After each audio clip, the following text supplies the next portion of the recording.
want to become the leader that God has called you to be?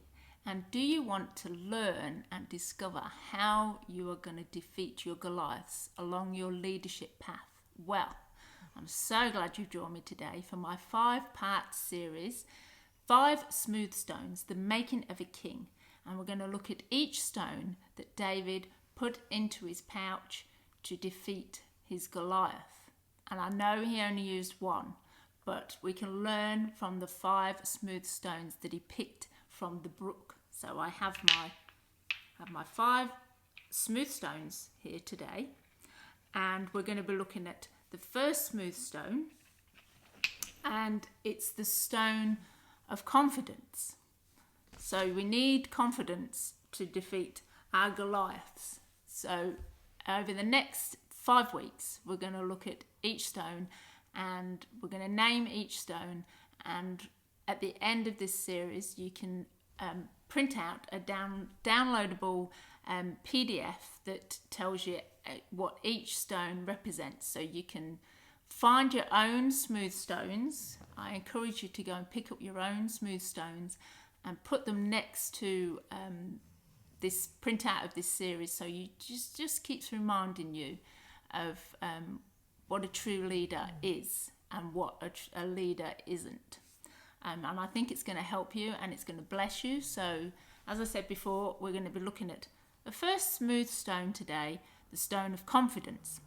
So 1 Samuel 17 is the story of David and Goliath, and it's very famous, and it's a classic underdog story. So I'm just going to read verses 40 to 47, because you see where David's got this confidence about him, and he stands in front of Goliath. And he says, verse 40, he said, he took his staff in his hand and went to the stream to choose 5 smooth stones, which he kept in a pouch in his shepherd's bag. He had his sling ready as he approached the Philistine. The Philistine, with his shield bearer in front of him, came closer to David. And when he saw that David was only a healthy and handsome boy, Goliath's eyes filled with contempt. Am I a dog that you come to beat me with a stick? And he cursed David, invoking the names of his Philistine gods. Come here, and I will feed your flesh to the birds of the air and the wild animals of the fields. You come to me carrying a sword and a spear and a javelin as your weapons, but I come armed with the name of the Eternal One, the commander of heavenly armies, the true God of the armies of Israel, the one you have insulted. This very day, the Eternal One will give you into my hands. I will strike you down and cut off your head, and I will feed the birds of the air and the wild animals of the fields with the flesh of your Philistine warriors. Then all the land will know the true God is with Israel, and all of those gathered here will know that the Eternal One does not save by sword and spear. The battle is the Eternal One's, and he will give you into our hands. Wow. So where did that confidence come from? So we're all familiar with that story that I've just read about the shepherd boy killing the Goliath. And like I said, it was a classic story of the underdog. And David eventually became king over all of Israel. And everyone who reads that story focuses on that moment when he strikes Goliath down with his smooth stone. And he smacked Goliath straight right between the eyeballs and knocked him out cold, and then he chopped off his head. So all it took was just one smooth stone. Or did it? Did it only take one smooth stone for David to have the confidence to throw that in his slingshot at Goliath? So why did David pick up 5 smooth stones when one would have been enough? So what if the 5 smooth stones that David selected in the brook that day actually meant something to him? And what if each stone that David picked up reminded him of everything he'd been through to get to this moment of defeating his Goliath? Well, of course, I'm surmising, and we don't really know why David picked 5 smooth stones. I mean, maybe it was just he had 4 more attempts if the first attempt didn't happen, knocking down the Philistine that day. But who knows? But I do know this, that day was the making of a king. And David was overlooked and undervalued by his family, and he didn't really look much like a giant killer. He was just this scrawny little shepherd boy. But that didn't matter. That didn't matter to God, because God was preparing David not just to kill Goliath, but to kill other giants that would stand in his way of his leadership as a king. So, we're going to look at the first smooth stone, like I said, the stone of confidence today. So the prophet Samuel, he's the one that actually anointed David's head with oil. But he was confused to start with.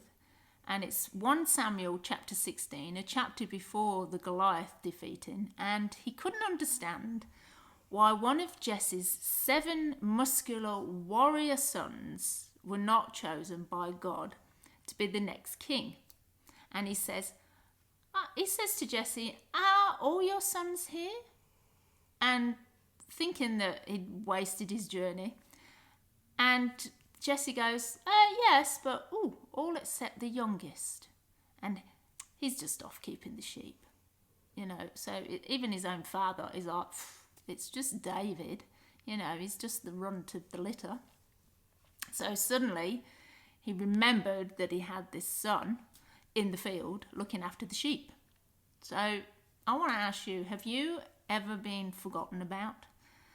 And do you ever feel like you're unimportant? It really stings, doesn't it? I know, I've had that feeling too. And your sense of value plummets faster than the shares on the stock market.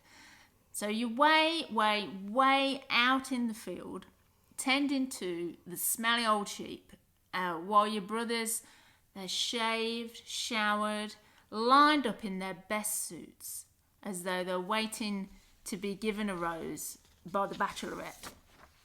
And this is like a serious case of FOMO right here. So you're in the field and your big burly brothers are already lined up. The prophet Samuel is ready to anoint the next king of Israel, and you've not even been called. So I believe the first stone David picked up was to remind him that even though he'd felt like he'd been forgotten by his family, he was still remembered by God. And he was chosen out of all his brothers to be the next king of Israel. And that didn't change just because his brothers had a different point of view of David.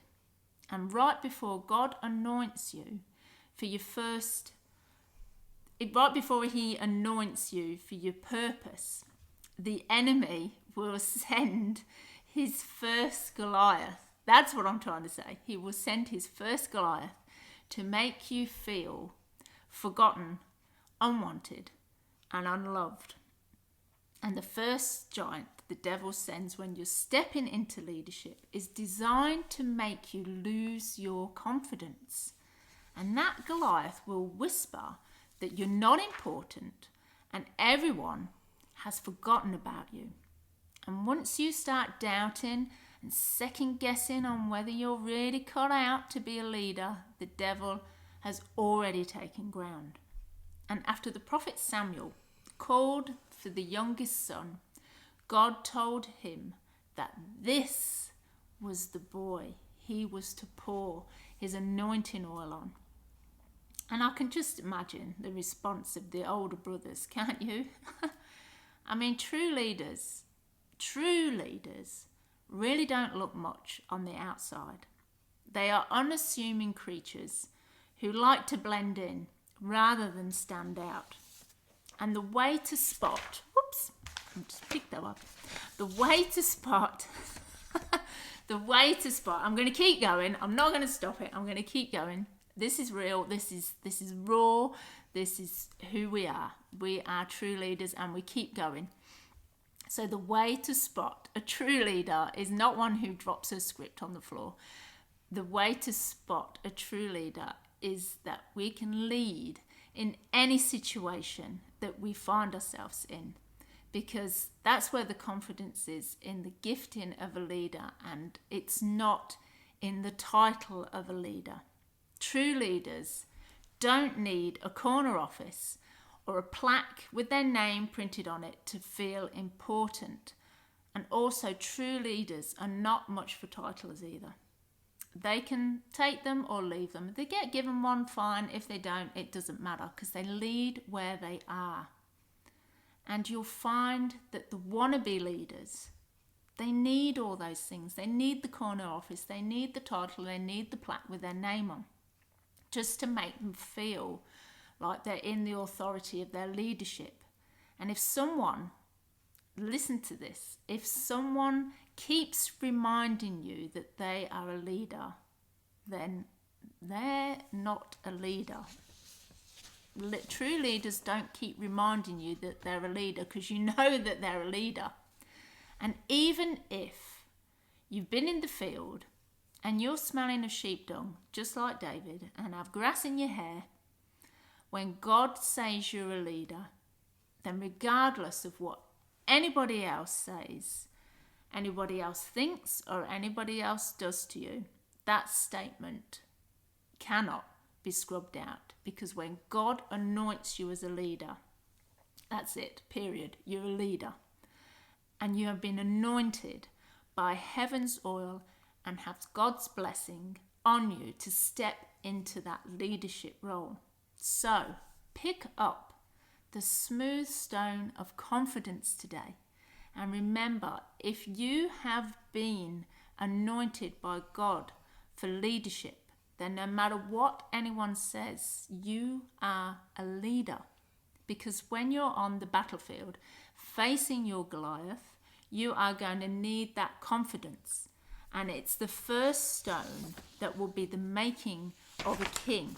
So next week, don't miss the second part of this 5-part series. So this week was about the stone of confidence. So I hope that you go and find a stone now, and you will know that this is a stone of confidence. And eventually you're going to have a little pile of 5 stones on top of one another, to remind you that it didn't just take one stone to defeat Goliath. It took a lot of situations for David to step into that leadership role. So I hope you enjoyed this week.